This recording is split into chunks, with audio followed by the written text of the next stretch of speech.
Ну, давайте возьмем два холста 50 на 70. Будете повторять за мной. Так, сейчас нужно, очень важно определиться со смазкой. Не со смазкой, а с подкладочкой. Наверное, тут пойдет просто умбра жженая, наверное, или сиена жженая. Все-таки теплее немножко. Так, запоминайте, что будете делать. Возьмете холст и смажете сиеной жженой. Теперь смотрите, пишем на масле, как я уже много раз говорил, в зимний период. Берем немножко масла, на пол-литрочку льняного вылейте, не забудьте, губочкой вот так. Не в губку макайте, она очень много забирает, немножко вот разлейте, смажьте, хорошенько смажьте. Именно льняной должно быть, или льняной. можно использовать и подсолнечный? Да ради бога, можно и подсолнечный, только что подсолнечным все дольше сухнет, меньше механическая прочность. У подсолнечного масла есть прекрасное свойство, преимущество перед льняным. Оно не желтеет абсолютно со временем. То есть можно, если у вас не горит, не стоит вопрос механической прочности краски, если вы тонкими слоями пишете, смело пишите на подсолнечном обычном масле из магазина, вот это там золотая семечка какая-нибудь. Будет сохнуть, конечно, около недели. Но так, смажьте и не забудьте сразу же, вот прям рулончиком снять лишнее, излишки. Вот, поворачивайте. Прям пальцем проверяйте, чтобы абсолютно было не скользило. Теперь сделайте рисунок. Так, вот основные массы. Не нужно всякой деталировочки. Это... Хотя у вас, если будет время, вы можете более тщательно все это сделать. Теперь начинаем со слабых оттенков. Берем кадмий красный светлый, без белил, откладываем под гребешок. Вот можете достаточно бесформенно его нанести, мы потом обрежем фоном. Так. Вот сюда чистый Марс оранжевый, с оранжевой краской, тоже без белил. Вот у нас тут светлые участки, вот эти вот, мы их полностью закрываем темным. Тут даже синие какие-то тени, можно синевой такой, с чернотой сделать, не страшно, мы потом все это перебьем сверху. Как подложка. Да, как внутренняя тень.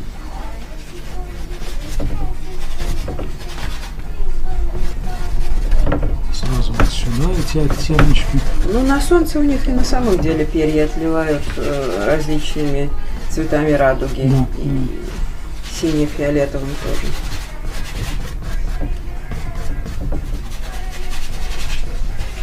Больше немножко размерами можно делать, потому что потом обрежется все это.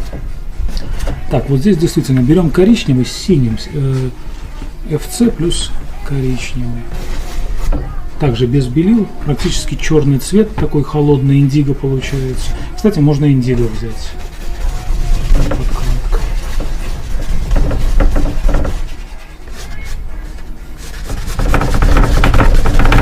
Смотрите, Людмила, тонким слоем, но плотным таким, без вот этого, без просвета. Чтобы не просвечивался фон. Да. Хотя фон, если будет просвечивать, он родной к этой картине, он будет собирать всю эту работу.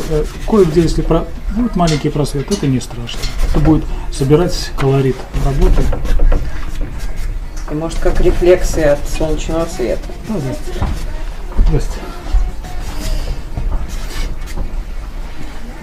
Мы не обращаем внимания на то, что у него туловище и хвост перекрыты листьями. Это не Нет, потом, нет. да? Да, мы столько не будем листьев делать. Ну, там немножко. Все-таки петушок у нас главный. Что ему прятаться за листьями?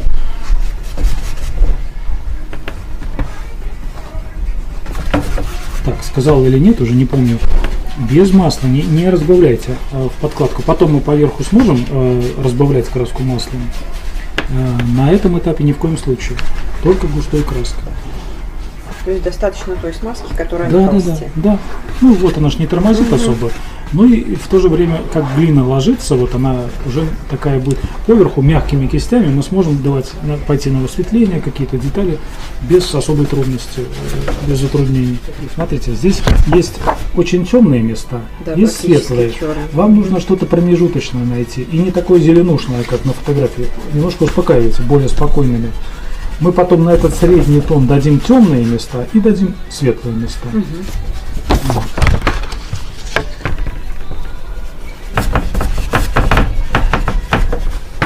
сразу можно обрезать, более тонкую кисть взять, немножко обрезать.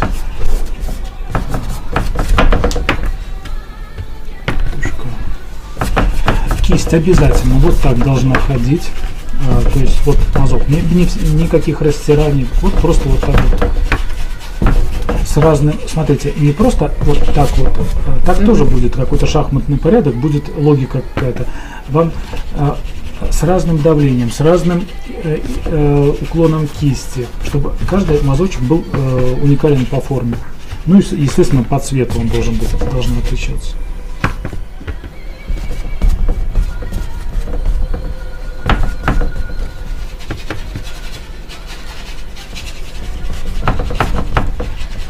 Смотрите, мне сейчас нужно бежать, люди.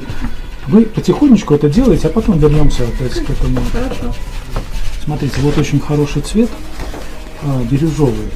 То ли забор там, то ли что-то еще. Вот его прямо хорошо смотрится. Можно как-то вот сделать кусочек вот бирюзового чего-то. Неважно, да, побольше. Вот, неважно, что там, без объяснений.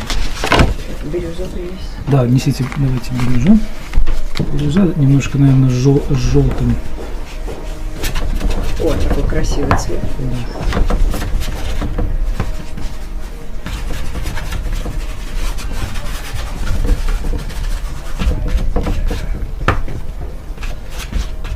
Смотрите, краска очень важна должна быть недотертой, чтобы мазок содержал в себе полосочки разных оттенков, разных красок.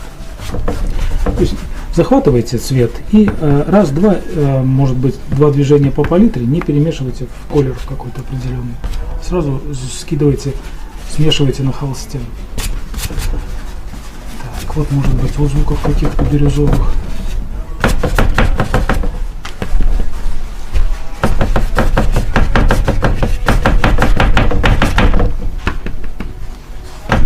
Без всяких листиков, пока рисуем цвет. Раскидываем оттеночки. Очень важно окончательно не забивать нашу подкладку. Она будет собирать работу. Вот этот вот наш сиена, по-моему, или что это? Да, сиена.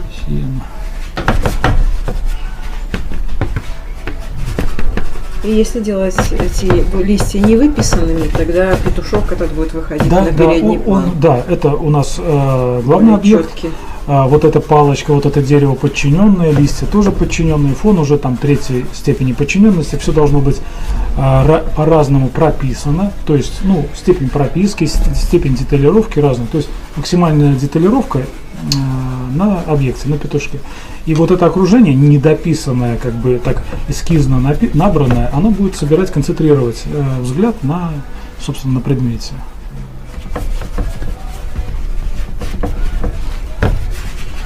Потом, смотрите, что еще важно. Нам нужно подчеркнуть гребешок. Гребешок у нас самый активный.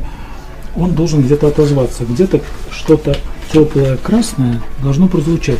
Не обязательно что-то выдумать, просто какой-то мазок. Понимаете? Должна быть перекличка любых ярких оттенков. Тут также бирюза, она тоже где-то должна быть. Или в листьях отозваться, или в рефлексе в каком-нибудь. Вот у нас можно соединить вот этот забор в тень дерева, легкий мазок, даже если его там нет. Хотя вы знаете, вот даже вот есть, чувствуете, да, на дереве какие-то бирюзовые, легкие бирюзовые рефлексики.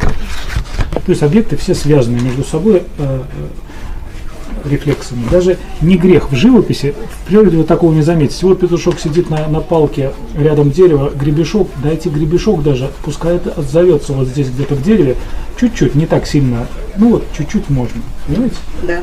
Все станет гармонично. Да, оно свяжется. Не будет дерево отдельно, петушок отдельно, забор отдельно. Они как бы немножко соединятся за счет цветов.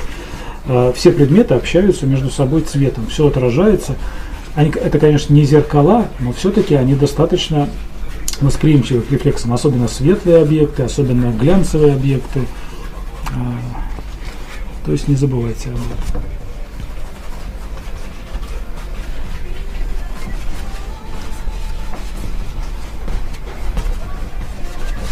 Вот, избавитесь от основного вот этих холста. И потом будем начинать с петушка, с объекта. Вот, кстати, зеленые рефлексы должны тоже быть и на заборе, и вот на этом дереве. Потому что зеленый цвет активный, он очень такой, как такая зеленая подсветочка прямо от вот этой вот солнышко у нас отсюда, вот отсюда зеленый ответ солнца, отражение солнца, зеленые лучи, грубо говоря. Вот они даже снизу петушка тут зеленые должны быть рефлексы. Вот здесь под деревом.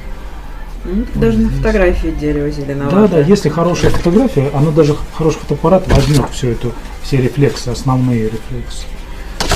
Мелочь не рисуйте, веточки вот эти пока не рисуйте. Главное, вот избавьтесь вот так широко от холста и ждите, потом буду объяснять. Нет, все очень грамотно, все правильно, все сочно, плотно. Мне кажется, у меня даже получается более какой-то пестрый. Это неплохо? Да нет, неплохо. Ну, тоже пестрость не очень хорошо. Вот этот оранжевый слишком, вот эти два немножко убиваются. Так все хорошо. Главное, что все очень плотно.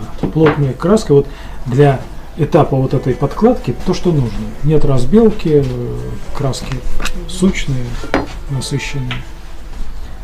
Вот. В хвостик можно бирюзы добавить. Бирюза с этим, с изумрудочкой.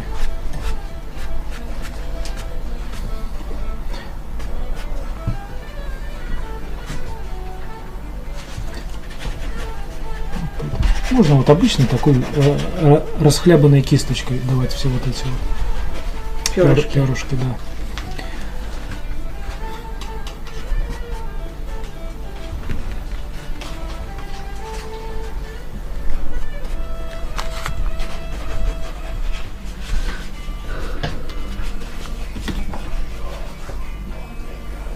Вот эти места без белил, оранжевый, Марс оранжевый и оранжевая краска.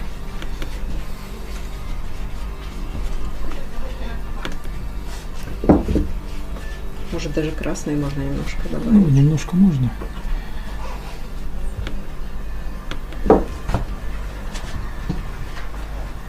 Смотрите, краска вязкая, она вот за это время немножко стала вязкой, нижний слой. Она чуть-чуть гуще, чем то, что мы сейчас сверху накладываем. Тоже краска не разбавленная, не разбавляйте пока что.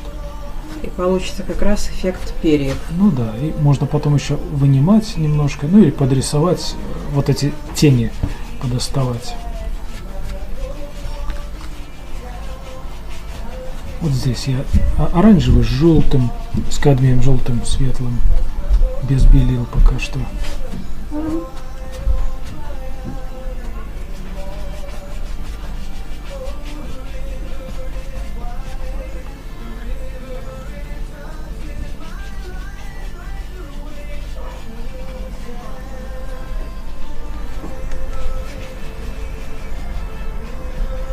А пока здесь еще не было ни капли белил в петухе.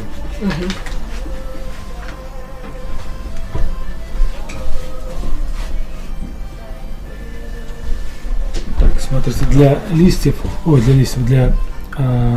перышек вот этих уже можно взять овальную кисть и уже с белилами, ну, взять вот этот, наверное, ультрамарин или FC с зеленым, с FC зеленый. И вот так вот тоже в притирочку, не обязательно всей плоскостью, вот можно немножко, нам главное, чтобы начало мазочка было овальное, потому что у них перышки овальные. И вот так вот поверху. Тут уже с белилами. Вот так вот резко, смотрите, очень хорошо, когда он рвется. Чувствуете, вот он от скорости порвалась краска, и как бы эффект пера, что ли.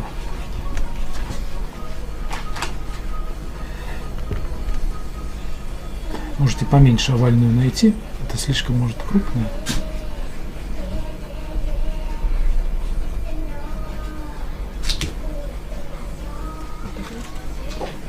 Вот так, в притирочку можно уже немножко разбавлять краску. Чуть-чуть.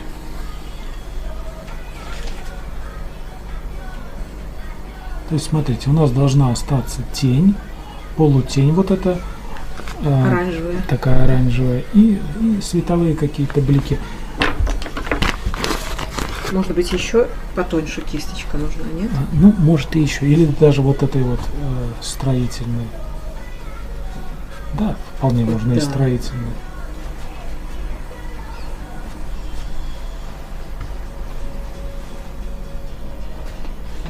Причесать его. Не перестарайтесь, тут не так много движений. Вы запросто все забьете, тени исчезнут, полутона исчезнут, и все. И заново придется все смывать.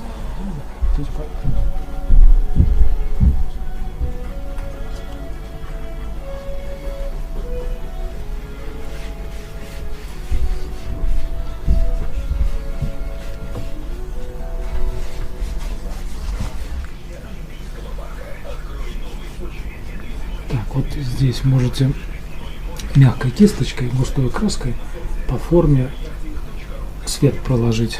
Вот такие оттенки розовато-оранжевые, что ли.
То же самое вот это дерево. Берем что-то оливковое такое,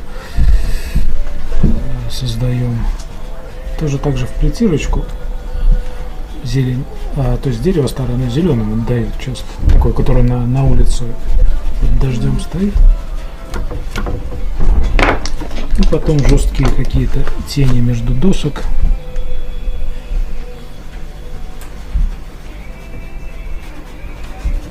Тоже никакой прорисовки, потому что это подчиненное. Это можно вот так вот выцарапать чем-нибудь тоненьким. Вот тем же карандашиком. Вот эти вот сучки понарисовать. Понимаете, уже, ну, снизу. Чтобы на доске было похоже. Да. Снизу у нас краска густая, темная. Рисунок такой древесный. Тоже та же история с перышками. Все вот подоставать, если нужно, вот эти между перышками тень. Да, кстати, карандашик хорошо это делает, я даже не знал. Открытие.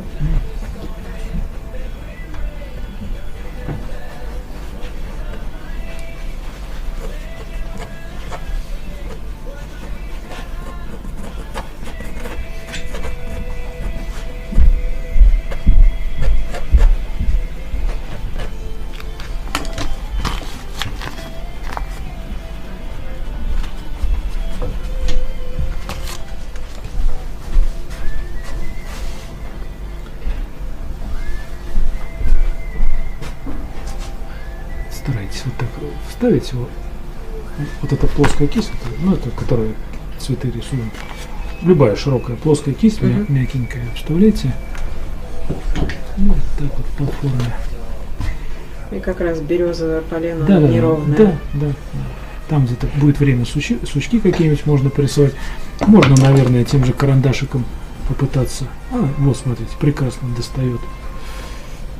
Опять же, нашу темную, там которых очень много в березке, но без перебора, иначе получится, ну, опять же, запестрит. Мы же художники, мы должны вот как бы создавать иллюзию, что нам это очень легко далось. Хотя мы, может, и целый день сидим с этой картинкой, но вот как бы немножко небрежно.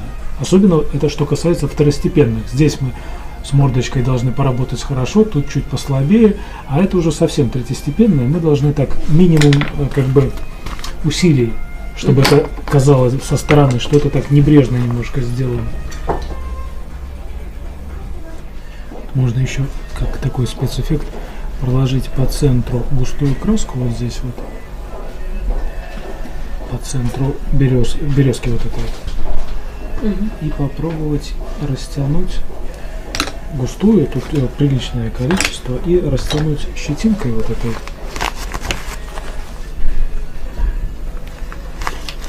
Чистой щетиночкой. Ну, как блик показать. Отсвечивает. Да, у березки он бликует. Да. Так, вот здесь недостаточно. Такой теплый, почти белый.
Палка отлично. Немножко прохладная у вас. Ну вот я вот, но она, я посмотрела, что она там тоже такая почти белая. Это фотография. С этой стороны.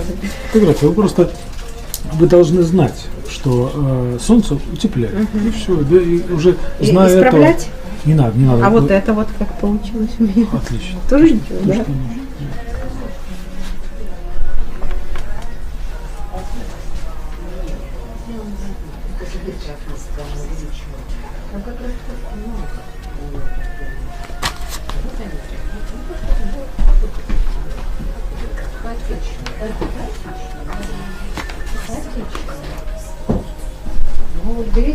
Людмила, смотрите, вот можете набросать что-нибудь, как бы, то ли там что-то вдали какие-то там, листья, и потом вот так вот поразбивать.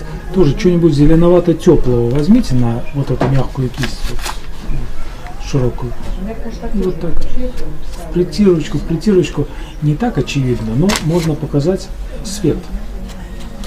Сможете вот так? Едва касаясь. Во-первых, вы сгладите вот эту разницу. Вот, чувствуете, она пестрит из-за того, что каждый мазочек в разном направлении дает свое отражение света. Да, вот. и отсвечивает. Отсвечивает. Вот так вот не очень хорошо.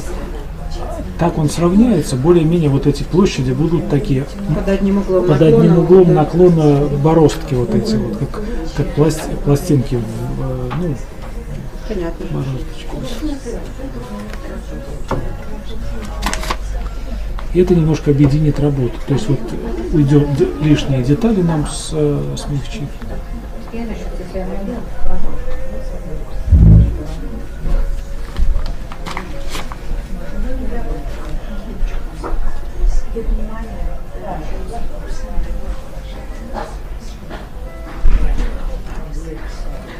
Два и два. Вот попробуйте по моей работе, как вот где-то на этом месте. Да, вот так легонечко. Только вымазывайте, вот так припачкиваете в теплый какой-то цвет, такой теплый, бело-зеленый. И можете немножко выбирать лишнюю краску, тогда она будет чуть-чуть как бы лессировочно ложиться. И быстро нужно, обязательно. Берите не вот так у вас медленно получится мазочек, а ближе к концу он тогда и шире будет, и очень быстрый, очень рваный такой вот. Он по самым верхушечкам холста будет распределяться. А здесь можно отсюда, вот также в эту же точку, вот так немножко собрать холстик. Заодно расфокусирует немножко. Так главное, чтобы петух был явный. Петух, да, петуха. Нет, тоже можно, по идее, какие-то части, как вам сказать, сплавить касание, помягче сделать. Не очень хорошо, чтобы он вырезан. Кое-какие места могут быть вырезаны, кое-какие вот касания должны быть мягенькими. Для придания живописности. Да, для живописи именно, потому что в живописи очень важны касания предмета, где-то списано, где-то жестко то, что нужно. Вот законов нет, где что списано, где что жестко. Просто это на чувство вкуса. Так, ну в принципе все на сегодня, все, что успели. Вы сегодня молодец. Спасибо вам на камеру. за урок. Да. Немножко недостаточно времени для таких работ больших. Ну все тогда. Спасибо. Все.